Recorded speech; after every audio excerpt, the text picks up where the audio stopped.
হজরত ঈসা আলাইহিসসালাম ও নূহ আলাইহিসসালাম পুত্র শামের জীবিত হওয়ার ঘটনা।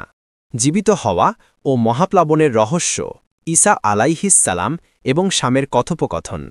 একবার হজরত ঈসা আলাইহিসসালাম এর সাহাবীগণ তার কাছে এমন একজন মৃত ব্যক্তিকে জীবিত করার আর্জি জানালেন, যিনি নবী নূহ আলাইহিসসালাম এর নৌকা নিজ চোখে দেখেছিলেন।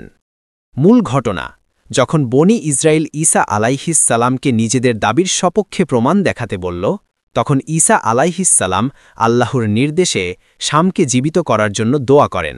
ঈসা আলাইহিসসালাম তাদের ইচ্ছায় কিছু মাটি হাতে তুলে নিলেন এবং বললেন, এটি নূহ আলাইহিসসালামের কবর। এরপর তিনি একটি লাঠি দিয়ে সেই কবরে আঘাত করলেন। অবিলম্বে আল্লাহর আদেশে কবর থেকে এক বৃদ্ধ ব্যক্তি জীবিত হয়ে উঠলেন। তিনি তার মাথা থেকে মাটি ঝেড়ে পরিষ্কার করতে লাগলেন। শামের ভূমিকা: শাম জীবিত হয়ে নূহ আলাইহিসসালাম ও মহাপ্লাবনের ঘটনা বনি ইসরায়েলকে বর্ণনা করেন। শামের বার্ধক্যের রহস্য: হজরত ঈসা আলাইহিসসালাম সেই জীবিত ব্যক্তিকে জিজ্ঞাসা করলেন, তুমি কি বৃদ্ধ অবস্থায় মারা গিয়েছিলে? তিনি বললেন, না, আমি তরুণ অবস্থায় মারা গিয়েছিলাম, কিন্তু আল্লাহর আদেশে পুনরুত্থান ও বিচারের দিনের কথা মনে হওয়ায় সেই ভয়ে আমার চেহারা বৃদ্ধের মতো হয়ে গেছে। নূহ আলাইহিসসালাম এর নৌকার বিবরণ: হজরত ঈসা আলাইহিসসালাম এবার আসল প্রশ্নটি করলেন, তুমি কি নূহ আলাইহিসসালামের নৌকা দেখেছিলে? শাম বললেন, হ্যাঁ, আমি তা দেখেছি। এটি ছিল 1200 হাত লম্বা এবং 600 হাত প্রশস্ত। এতে 3 তলা ছিল। প্রথম তলায় ছিল প্রাণী, দ্বিতীয় তলায় মানুষ এবং তৃতীয় তলায় পাখি। শাম আরও এক বিস্ময়কর তথ্য দিলেন, যখন জাহাজে পশুর বজ্র ছড়িয়ে পড়ল, তখন আল্লাহ আদেশ করলেন, হাতির লেজ নাড়াও।